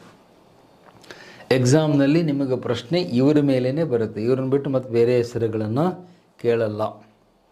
ಬಟ್ ನೀವೇನು ಹೇಳಬಾರ್ದು, ಸರ್ ಮತ್ತು ಇದರಲ್ಲಿ ಯಾರು ಬರ್ತಾರೆ ಸರ್ ಅಂತ ಕೇಳಬಾರ್ದು. ಅದನ್ನ ಹೇಳೋಕ್ಕಾಗಲ್ಲ, ಅದನ್ನು ಯಾವ ಮೇಷ್ಟ್ರು ಹೇಳಲಿಕ್ಕಾಗಲ್ಲ. ಆ ಲಿಸ್ಟ್ ಕೊಡ್ತೇನೆ, ಅಷ್ಟೋ ಜನರನ್ನು ಓದ್ಕೊಂಡಿರಿ, ಅದರಲ್ಲಿ ಯಾರಾದರೂ ಒಬ್ಬರು ನಿಮಗೆ ಎಕ್ಸಾಮಿಗೆ ಬರ್ತಾರೆ. ಸೊ ಈ ಮಂದಗಾಮಿ ನಾಯಕರು ಯಾರು ಅನ್ನುವುದರ ಒಂದು ಲಿಸ್ಟ್ ಈಗ ನಾನು ಬೋರ್ಡ್ ಮೇಲೆ ಬರಿತೇನೆ. You just note it down. ಆ ಲಿಸ್ಟ್ ಆಫ್ ಲೀಡರ್ಸನ್ನು ಈಗ ಬರಿತಾ ಹೋಗ್ತೀನಿ. ಸೀರಿಯಲ್ಲಾಗಿ ಅವ್ರ ನಂಬರ್ಗಳನ್ನು ನೋಟ್ ಮಾಡ್ತಾ ಹೋಗಿ. ಫಸ್ಟ್ ವ್ಯಕ್ತಿ ಯಾರು ಅಂದರೆ ನಿಮ್ಮ ದಾದಾಭಾಯ್ ನವರೋಜಿ. ಸೀರಿಯಲ್ ಆರ್ಡ್ರಲ್ಲಿ ಹೋಗೋದಾದರೆ ದಾದಾಭಾಯ್ ನವರೋಜಿ. ಸೊ ದಾದಾಭಾಯ್ ನವರೋಜಿಯವರು ಮೊದಲ ಹೆಸರು. ಈ ಸೀನಿಯರ್ ಮೋಸ್ಟ್. ಕಾರಣ ಇಷ್ಟೇ, ಅವ್ರಿಗೊಂದು ಟೈಟಲ್ ಇದೆ, grand old man of India. Grand old man of India ಅಂತ ಅವರಿಗೆ ಬರೆದಿದೆ. ಭಾರತದ ವೃದ್ಧ ಪಿತಾಮಹ ಅಂತ ಅವರನ್ನು ಕರೆಯಲಾಗುತ್ತೆ.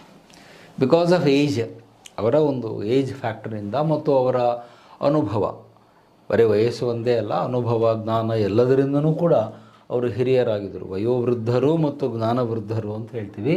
ಸೊ ದಾದಾಭಾಯ್ ನವರೋಜಿ ಅವರು ನಮ್ಮ ದೇಶದ ವೃದ್ಧ ಪಿತಾಮಹ. ಅವರು ಈ ಪಟ್ಟಿಯಲ್ಲಿ ಮೊದಲಿಗರು. ಅಂದರೆ ನೀವು ಹೆಸರು ಎಕ್ಸಾಮ್ನಲ್ಲೂ ಕೂಡ ಬರೀಬೇಕಾದಾಗ ಫಸ್ಟ್ ಹೆಸರು ದಾದಾಭಾಯ್ ನವರೋಜಿ ಅವ್ರದ್ದು ಬರೀರಿ, ಆಮೇಲೆ ಉಳಿದವ್ರ ಹೆಸರು ಬರೀರಿ. ನಮ್ಮ ಹುಡುಗರು ಏನು ಮಾಡ್ತಾರೆ, ಅವ್ರಿಗೆ ಯಾವ್ದು ನೆನಪಾಗುತ್ತೋ ಅವ್ರ ಹೆಸರು ಮೊದಲು ಬರ್ಬಿಡ್ತಾರೆ. ಸರ್ ಫಸ್ಟ್ ನೆನಪಾಯಿತು ಬರ್ಬಿಟ್ಟೆ ಅಂತ ಹಂಗೆ ಮಾಡಿಬಿಡಿ. ಫಸ್ಟ್ ಇವರ ಹೆಸರೇ ಬರೀರಿ. ಅದಾದಮೇಲೆ ಸೀರಿಯಲ್ ನಂಬರ್ 2 ಯಾರು ಅಂದರೆ ಗೋಪಾಲಕೃಷ್ಣ ಗೋಖಲೆ. ಗೋಪಾಲಕೃಷ್ಣ ಗೋಖಲೆ. ಸೊ ಅದನ್ನು ನಿಮ್ಮ ಟೆಕ್ಸ್ಟ್ ಬುಕ್ಗಳಲ್ಲಿ ಇವರ ಹೆಸರು ಹೇಗೆ ಕೊಟ್ಟಿರ್ತಾರೆ ಅಂತಂದರೆ GK ಗೋಖಲೆ ಅಂತ ಕೊಟ್ಟಿರ್ತಾರೆ. ನಮ್ಮ ಹುಡುಗರು ಅದನ್ನು ಹೆಂಗೆ ತಿಳ್ಕೊಳ್ತಾರೆ, GK ಗೋಖಲೆ ಅಂದರೆ ಜನರಲ್ ನಾಲೆಜ್ ಗೋಖಲೆ ಅಂತಲ್ಲ. ಜನರಲ್ ನಾಲೆಜ್ ಬೇಕಾಗಿರೋದು ನಿಮಗೆ, ಗೋಖಲೆ ಅವರಿಗಲ್ಲ. ಎಕ್ಸಾಮ್ ಬರೆಯೋರು ನೀವು, GK ನಿಮಗೆ ಬೇಕು. ಸೊ GK ಗೋಖಲೆ ಅಂದರೆ ಗೋಪಾಲಕೃಷ್ಣ ಗೋಖಲೆ ಅಂತ ಅರ್ಥ. ಇವರ ವಿಶೇಷತೆ ಏನು ಅಂದರೆ ಇವರು ಗಾಂಧೀಜಿಯವರ ಗುರು. ಇದು ಅವರ ವಿಶಿಷ್ಟತೆ. The guru of Gandhiji. ಗಾಂಧೀಜಿಯ ಗುರು ಮತ್ತು ಮಾರ್ಗದರ್ಶಕ ಅಂತ ಹೇಳ್ತೀವಿ. ಈ ಮಾತನ್ನು ಸ್ವತಃ ಗಾಂಧೀಜಿಯವರೇ ಹೇಳ್ತಾರೆ. ನನ್ನ ರಾಜಕೀಯ ಗುರು ಯಾರು ಅಂತ ಹೇಳಿದ್ರೆ ಗೋಖಲೆ ಅಂತ ಹೇಳ್ತಾರೆ. He is my political Guru.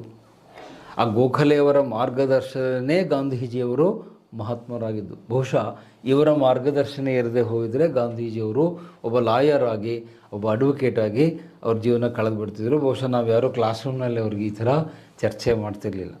So ಅದನ್ನಲ್ಲಿ ಕೊಟೇಶನಲ್ಲಿ ಒಬ್ಬರು ಭಾಳ ಚೆನ್ನಾಗಿ ಹೇಳ್ತಾರೆ, R.C. ಮುಜುಮ್ದಾರ್ ಅವರು. ಏನಂತ, had there been no Gokhale there would have been no Gandhi. ಗೋಖಲೆಯವರು ಬಾರದೆ ಹೋಗಿದ್ದರೆ ಗಾಂಧೀಜಿಯವರು ಸಿಗುತ್ತಲೇ ಇರಲಿಲ್ಲ ಅಂತ R.C. ಮುಜುಮ್ದಾರ್ ಹೇಳ್ತಾರೆ. ಅಂಥ ಮಹಾನ್ ವ್ಯಕ್ತಿ Gopalakrishna Gokhale. He is leader number 2, serial number 2ರಲ್ಲಿ ಬರ್ತಾರೆ. ನೆಕ್ಸ್ಟ್ ಬರುವಂಥ ವ್ಯಕ್ತಿಯ ಬಗ್ಗೆ ನಾನು ಈಗ ಸ್ವಲ್ಪ ಹೊತ್ತಿನ ಮುಂಚೆ ಹೇಳಿದೆ, ಈಗ ಅಲ್ಲಿ ನೋಟ್ ಮಾಡಿಕೊಳ್ಳಿ. SN ಬ್ಯಾನರ್ಜಿ. ಸುರೇಂದ್ರನಾಥ್ ಬ್ಯಾನರ್ಜಿ ನಿವೃತ್ತ ICS ಅಧಿಕಾರಿ. ಅವರು ICS ಅಧಿಕಾರಿಯಾಗಿ ಸೇವೆ ಸಲ್ಲಿಸಿ ಆಮೇಲೆ ಅಲ್ಲಿ ಅಧಿಕಾರ ಬೇಡ ಅಂತ ಹೊರಗಡೆ ಬಂದಂಥ ವ್ಯಕ್ತಿ.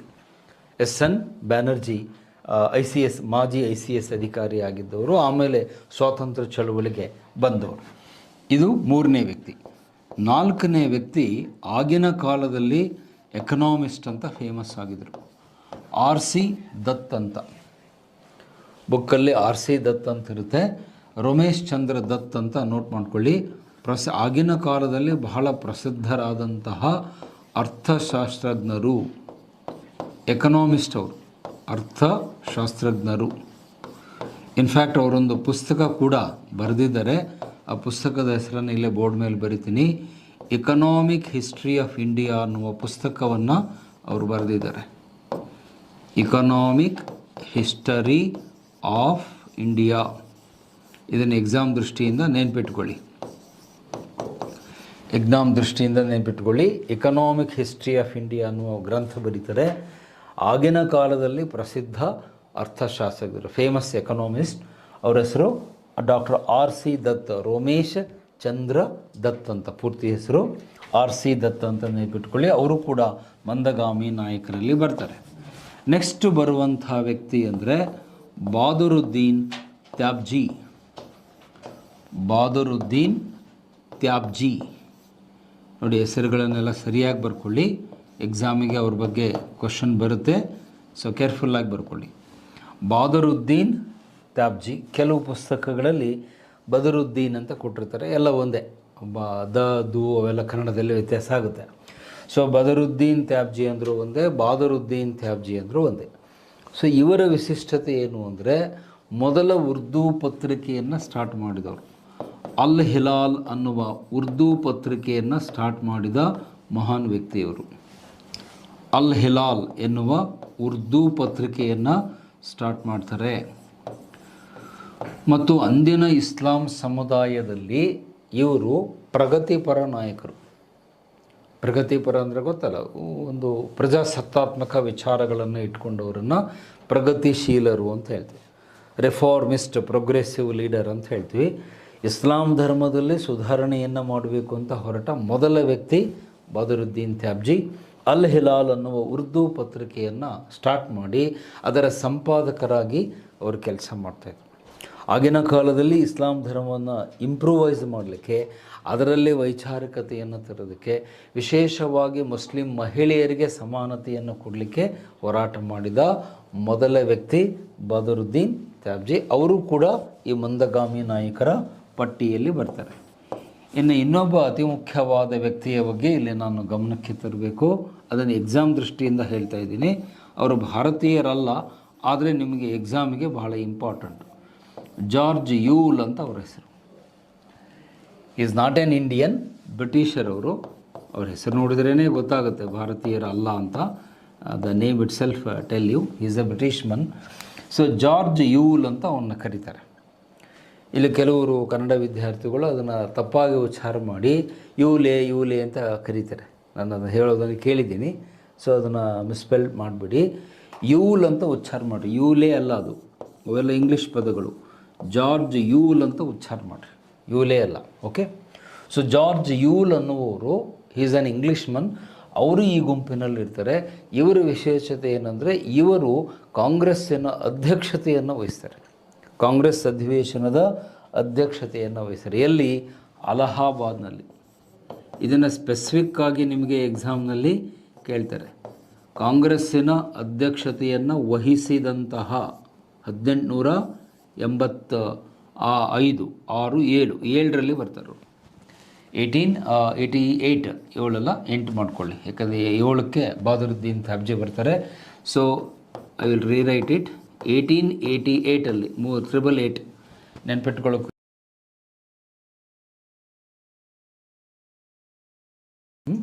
ಸೊ ಜಾರ್ಜ್ ಯೂಲ್ ಅವರು ಅಲಹಾಬಾದ್ನಲ್ಲಿ ನಡೆದಂತಹ ಕಾಂಗ್ರೆಸ್ಸಿನ ಅಧಿವೇಶನದ ಅಧ್ಯಕ್ಷತೆಯನ್ನು ಕ್ರಿಸ್ತಶಕ ಅಂತ ಬಿಡಿ 1888 ವಹಿಸ್ಕೊಳ್ತಾರೆ. ಸೊ ಇದನ್ನು ನಿಮಗೆ ಎಕ್ಸಾಮ್ನಲ್ಲಿ ಯಾವ ಥರ ಕೇಳ್ತಾರೆ ಅಂದರೆ, ನಿಮಗೆ ಕನ್ಫ್ಯೂಸ್ ಮಾಡುವುದಕ್ಕೆ, ಕಾಂಗ್ರೆಸ್ಸಿನ ಅಧ್ಯಕ್ಷತೆಯನ್ನು ವಹಿಸಿದ ಬ್ರಿಟಿಷ್ ವ್ಯಕ್ತಿ ಯಾರು ಅಂತ ಕೇಳ್ತಾರೆ, ಆಂಗ್ಲ ವ್ಯಕ್ತಿ ಯಾರು ಅಂತ ಕೇಳ್ತಾರೆ. ಸಾಮಾನ್ಯವಾಗಿ ಅಲ್ಲಿ ಬಹಳ ವಿದ್ಯಾರ್ಥಿಗಳು ಏನು ಹೆಸರು ಟಿಕ್ ಮಾಡ್ತಾರೆ ಅಂದರೆ ಎ.ಒ. ಹ್ಯೂಮ್ ಅಂತ ಮಾಡ್ತಾರೆ.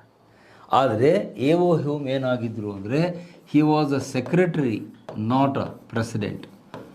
ಎ.ಒ. ಹ್ಯೂಮ್ ಕಾರ್ಯದರ್ಶಿಯಾಗಿ ಕೆಲಸ ಮಾಡ್ತಾರೆ ಹೊರತು ಅಧ್ಯಕ್ಷತೆಯನ್ನು ಅವರು ವಹಿಸಲ್ಲ. ಅದು ಸ್ವಲ್ಪ ಡಿಲೀಟ್ ಮಾಡಿ, CRETARY ಇಲ್ಲಿ ಕರೆಕ್ಷನ್ ಮಾಡಿ, SECRE ಆಗಬೇಕದು, ಕಾರ್ಯದರ್ಶಿಯಾಗಿ ಅಂತ ಬಿಟ್ಟು ರೀರೈಟ್ ಮಾಡ್ತೀನಿ, ಸೆಕ್ರೆಟರಿ ಅಂತ ಆಗಬೇಕು. Okay, I will rewrite on the board okay SECRETARY. Okay, ಈಗ ಸರಿ ಹೋಯಿತು. ಸೊ ಎ.ಒ. ಹ್ಯೂಮ್ ಕಾರ್ಯದರ್ಶಿಯಾಗಿ ಕೆಲಸ ಮಾಡ್ತಾರೆ. ಯಾವುದಕ್ಕೆ? ಕಾಂಗ್ರೆಸ್ಸಿಗೆ. ನೋಡಿ, ಆಶ್ಚರ್ಯ ಅಂದರೆ ಕಾಂಗ್ರೆಸ್ ಸ್ಥಾಪನೆಯಾಗಿದ್ದು ಬ್ರಿಟಿಷರ ವಿರುದ್ಧ ಹೋರಾಡಲಿಕ್ಕೆ. ಆ ಸಂಸ್ಥೆಗೆ ಸೆಕ್ರೆಟರಿ ಯಾರು ಅಂದರೆ ಒಬ್ಬ ಬ್ರಿಟಿಷ್ ವ್ಯಕ್ತಿ, ಅವನು ಬೇರೆ ಯಾರೂ ಅಲ್ಲ, ಎ.ಒ. ಹ್ಯೂಮ್. ಅವನು ಜನರಲ್ ಸೆಕ್ರೆಟರಿಯಾಗಿ ಕೆಲಸ ಮಾಡ್ತಾನೆ. ಎಲ್ಲಿವರೆಗೆ? ಟಿಲ್ 1905.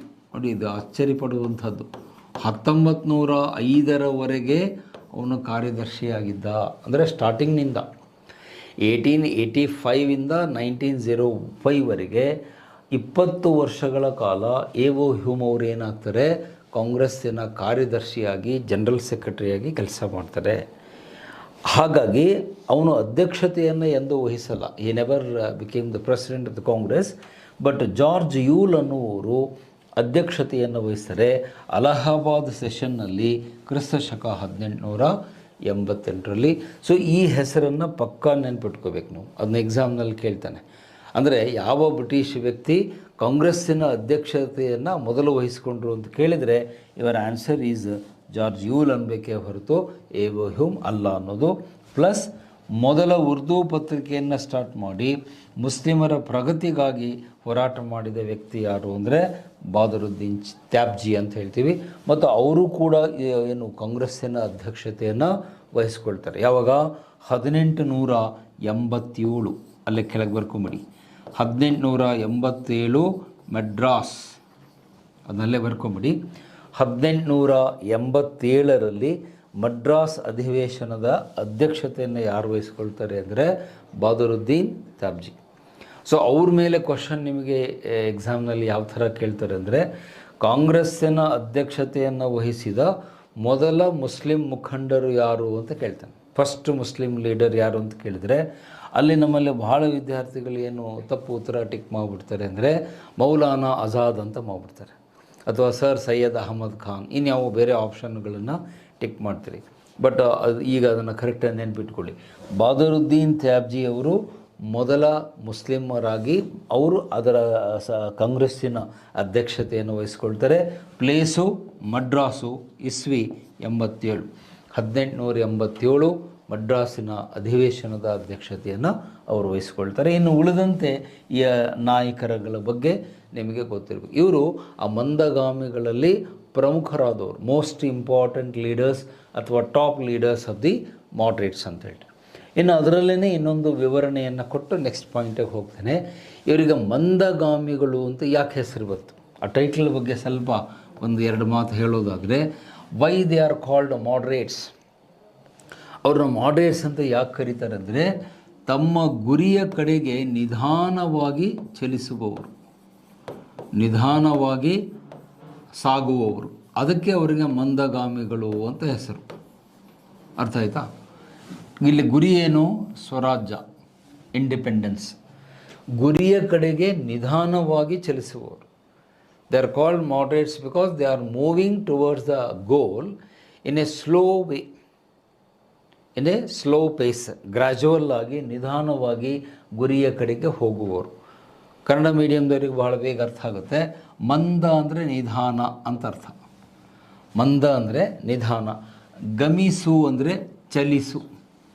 ನಿಮಗೆ ಕನ್ನಡ ವ್ಯಾಕರಣದಲ್ಲಿ ಸರ್ ಹೇಳಿರ್ತಾರೆ, ಗಮಿಸು ಅಂದರೆ ಚಲಿಸು, ಮಂದ ಅಂದರೆ ನಿಧಾನ.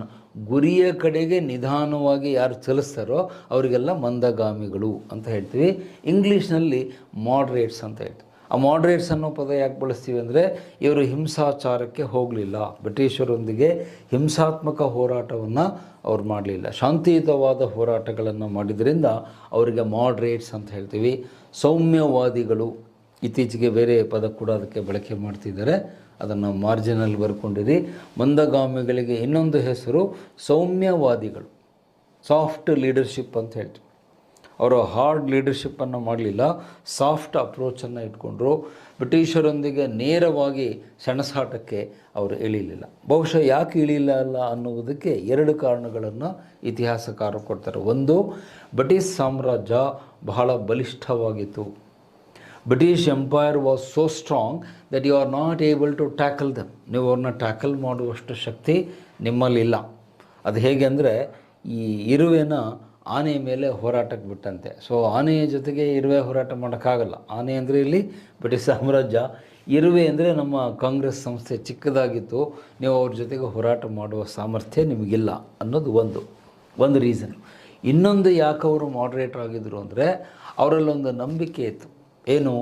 ಬ್ರಿಟಿಷರು ಇಂದಲ್ಲ ನಾಳೆ ಅವರೇ ನಮ್ಮ ಸಮಸ್ಯೆಗಳನ್ನು ಅರ್ಥ ಮಾಡಿಕೊಂಡು ನಮ್ಮ ಸಮಸ್ಯೆಗಳನ್ನು ಬಗೆಹರಿಸ್ತಾರೆ, ನಮ್ಮ ಕಷ್ಟ ಸುಖಗಳಿಗೆ ಸ್ಪಂದಿಸ್ತಾರೆ ಅನ್ನುವ ಒಂದು good faith.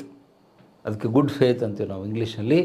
They had the good faith in the nobility and goodness of the Britishers ಅಂತ ಹೇಳ್ತೀವಿ. ಬ್ರಿಟಿಷರ ಒಂದು ಒಳ್ಳೆಯತನದಲ್ಲಿ, ಜೆಂಟಲ್ಮನ್ಶಿಪ್ಪಲ್ಲಿ ಇವರಿಗೆ ನಂಬಿಕೆ ಇತ್ತು. ಬಹುಶಃ ಇವರೇನು ಅಂದ್ಕೊಂಡಿದ್ರು, ಬ್ರಿಟಿಷರಿಗೆ ನಮ್ಮ ಸಮಸ್ಯೆ ಅಂತ ಏನು ಅಂತ ಗೊತ್ತಿಲ್ಲ, ಅದನ್ನು ಅವ್ರಿಗೆ ಹೇಳಿದರೆ, ಕನ್ವಿನ್ಸ್ ಮಾಡಿದರೆ ಬಹುಶಃ ನಮ್ಮ ಸಮಸ್ಯೆ ಬಗೆಹರಿಸ್ತಾರೆ ಅನ್ನುವ ವಿಶ್ವಾಸ, ನಂಬಿಕೆ ಇವರಲ್ಲಿ ಇದ್ದಿದ್ದರಿಂದ ಇವರು ಹಿಂಸಾತ್ಮಕ ಹೋರಾಟಕ್ಕೆ ಇಳಿಲಿಲ್ಲ.